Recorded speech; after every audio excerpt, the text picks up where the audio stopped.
ফের মালদায় শুটআউট, প্রেমিকার বাড়িতে এসে গুলিবিদ্ধ, মাথা লক্ষ্য করে গুলি, ঘটনাস্থলেই মৃত্যু তৃণমূল কর্মীর। ব্যাপক চাঞ্চল্য এলাকায়। খুনের কারণ নিয়ে দ্বন্দ্বে পরিবার। জানা যাচ্ছে মৃত তৃণমূল কর্মী এবং তার প্রেমিকা দুজনেই বিবাহিত। তবে কি খুনের নেপথ্যে পরকীয়া? তদন্তে পুলিশ। ওটা আমরা বলতে পারবো না, আমরা বাড়িতে ছিলাম সবাই, ও ভাটাই ছিল, ভাটা থেকে গিয়ে এখন কি হলো না হলো ওটা বলতে পারবো না, ওটা পুলিশ তদন্ত করবে। কেন কে গুলি মারলো বা মাথায় কে গুলি মারলো ওটা পুলিশ তদন্ত করবে। মানে কি কোথায় এই ঘটনাটা ঘটেছিল? এই ঘটনাটা ঘটেছে আপনার ভাটার কাছে। মানে কি কি শুনলেন আপনারা? খোকড়া মিস্ত্রি, আমরা বাড়ি থেকে শুনতে পেলাম, আমাদেরকে ফোন করেছিল কি কে ওকে গুলি মেরেছে।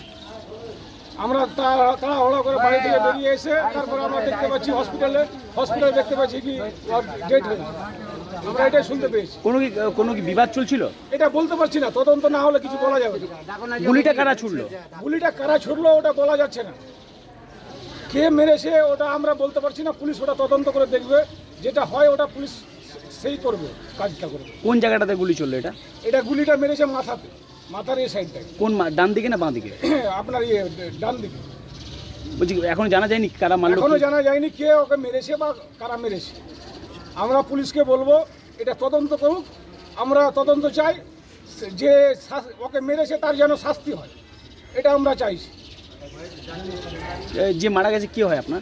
আমার ভাই লাগে। কি নাম? সাদ্দাম হোসেন। বয়স কত হবে? বয়স ওর 26 বছর বয়স। কোনো কি পার্টি করতো? না, পার্টি টিএমসি করে। ও ওনার ভাই একবার পঞ্চায়েত সমিতির মেম্বার ছিলেন, ওনার ভাবি। আমরা সবাই জানছি যে ও টিএমসি পার্টি করে। পার্টির কোনো এখানে কোনো নেই। কারোর সঙ্গে কি বিবাদ ছিল? এটা বলতে পারছি না, তদন্ত না হলে বলা যাবে না। এটা পুলিশ তদন্ত করবে, পুলিশ কি ভেরিফিকেশনটা করছে ওটা পুলিশ তদন্ত করে বিষয়টা জানা যাবে।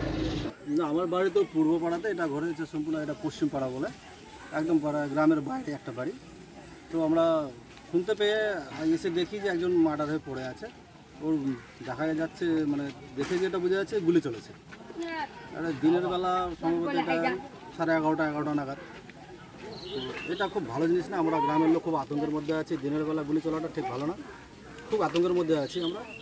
তো যেটা তারপর গ্রামের লোকেই এখান থেকে বের করে একটা গাড়ি ফোন করে আনা হয়, সেই গাড়িতে করে হাসপাতালে পাঠানো হয়েছে। এখানে আসতো ওই সাকেলা বলে একজন মেয়ে আছে, ওর বাবার নাম ইমামউদ্দিন, ওর বাড়িতেই আসতো। যেটা ঘটনাটা যে বাড়িতে ঘটে, যেটা এসে দেখতে পেলাম যে তখন ওখানে লাশটাকে বের করে দিয়েছিল বাড়ি থেকে, আঙিনা থেকে বের করে দিয়েছিল, আমি রাস্তায় দেখতে পেয়েছি। তো সম্ভবত ওই আঙিনার মধ্যে কোথাও হয়েছে গুলিটা। আমরা বাইরে পড়ে এসে দেখেছি। আমরা গ্রামের লোক যখন খবর পেলাম, সব গ্রামের লোক জুটে গেল, আরও গ্রামের লোক সহযোগিতা করে বাড়ি থেকে বের করে ওকে হাসপাতালে পাঠানোর ব্যবস্থা করেছিল। ভেবেছিলেন? আমি তো সেই স্পটে নেই, তো গুলির আওয়াজ ঠিক আছে। আমার নাম শর্ট নাম স্টার, আসল নাম হাফিজুল ইকবাল।